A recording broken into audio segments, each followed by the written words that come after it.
Hello, I'm about to explain AI to you using penguins and love. Here are two penguins, and here is the connection between them. We can think of this as their friendship. If the line is thicker, that means a stronger connection or a stronger friendship. With a strong connection, Penguin 1 can just show a little love, and Penguin 2 will feel a lot of love.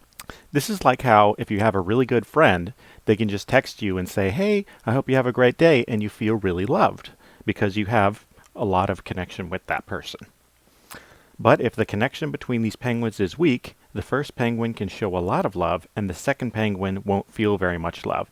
This is like if you went on a first date with somebody and they told you that they loved you. That's going to make you feel pretty weird and not loved, even if that was their intention, because the connection between you is just not strong enough yet. It hasn't had time to grow. Now that we know the rules, let's play a game. We want Penguin 1 to show a little love, and we want Penguin 2 to feel a lot of love. So Penguin 1 shows a little love, but Penguin 2 doesn't feel a lot of love. Maybe because the connection between them, or their friendship, is weak. So let's strengthen that connection. We can send them on a vacation together and they become friends. The two penguins bond over their mutual love of fish and the strength of their connection increases. Now let's try that again. Penguin 1 gives a little love, and wow, Penguin 2 feels a lot of love. If you remember, that was our goal. Have the first penguin show a little love, and the second penguin feels a lot of love. So you see, we changed the amount of love that the second penguin feels by strengthening the connection between the two penguins. Now let's use numbers instead of hearts. Let's say we have a goal. We want to turn a 2 into a 4. So here's our input, and that's what we want. Just like how the connection between two penguins changes their love, this connection changes numbers. So we take 2 times 1 and we get 2. This isn't quite what we want. Remember, our goal is to turn this 2 into a 4. So how can we fix this? I know, let's increase this connection number. We bump it up to 2, and 2 times 2 is 4. We take the input, we multiply it by this connection, and we get the output, and it's 4. Great. 4 is exactly what we were looking for. You see, we took in a number 2, and we changed this connection until we got the number we want out, which is 4. Let's do a little bit more complex example. This picture shows the connections that these penguins have with each other.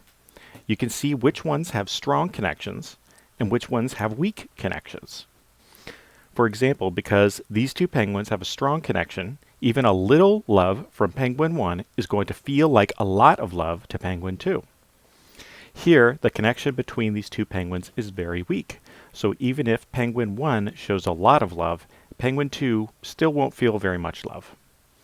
Let's say our goal is to show the first two penguins a lot of love and a little love, which they will pass along to their friends. And at the end, we want the last two penguins to express that same amount of love, but switched. So we've got the big heart on the bottom, and we've got the little heart on top. Let's see how this works. You can only give love if you receive love. So we give love to the first penguin, and he passes that huge amount of love onto the middle penguin. Because the connection between them is strong, the middle penguin feels a lot of love. We show a little bit of love to the second penguin in the first row, and he passes that along to the middle penguin. But because the connection between them is very weak, that middle penguin feels even less love than this penguin sent. We add all that love together, and we get the total love that the middle penguin feels from both the top and the bottom penguin. Boop! Now it's the middle penguin's turn to pass along some love. The middle penguin sends love to the first penguin in the last row, but that love is reduced because their connection is not very strong. The middle penguin sends love to the last penguin, and because the connection between them is strong, the last penguin feels a lot of love. So, is our goal complete now? Well, not so fast. Remember, we wanted our penguins to have the same amount of love, just switched. This penguin is feeling way too much love for that. So we need to reduce the amount of love this penguin feels to reach our goal. But how can we do that? By changing the connection between the penguins. Let's say we tell the top penguin in the first row, the middle penguin called you a ninny. That makes their friendship and their connection weaker. Also, the middle penguin doesn't feel as much love from the top penguin in the first row now. And actually, that causes a chain reaction because you can only give the love that you get, so the last two penguins, they get less love too. Now we're getting somewhere. The second penguin in the last row is feeling the amount of love that we want him to feel. But that top penguin in the last row is not feeling enough love. How can we fix that? How about we tell that penguin, hey, middle penguin called you handsome. The top penguin in the last row now thinks that the middle penguin is smart, and so their connection gets stronger. And so that penguin feels more love now. Now you see how we take in an input, the two hearts on the left, and we change the connections until we get the output that we want, which is the hearts on the right. Congratulations! You now understand how AI works. Basically, except I left out a lot of details. For example, instead of love, we use numbers. And instead of connections, we also use numbers called weights.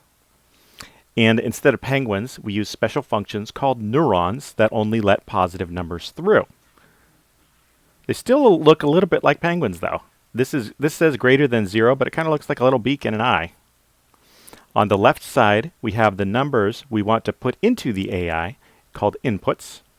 On the right side, we have the numbers we want the AI to put out after multiplying and adding through all this, and those are the outputs.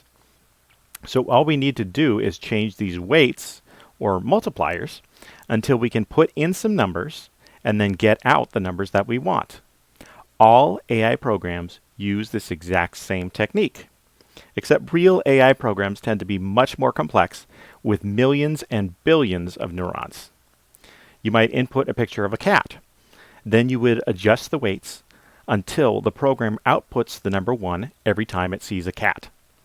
You could also train the program to recognize a dog, a mouse, a lion, or whatever you want. How ChatGPT works is we put a bunch of words into an AI program, and it guesses what the next word should be. If it's wrong, we adjust its weights until it can give us the right answer. See? Cats aren't flabby, they're cute. Also, just to avoid confusion, the words get turned into numbers before they go into the neural network, and then they get turned back into words when they leave it. And that's it. Congratulations, you now understand the basic concepts of artificial neural networks, one of the core concepts in artificial intelligence.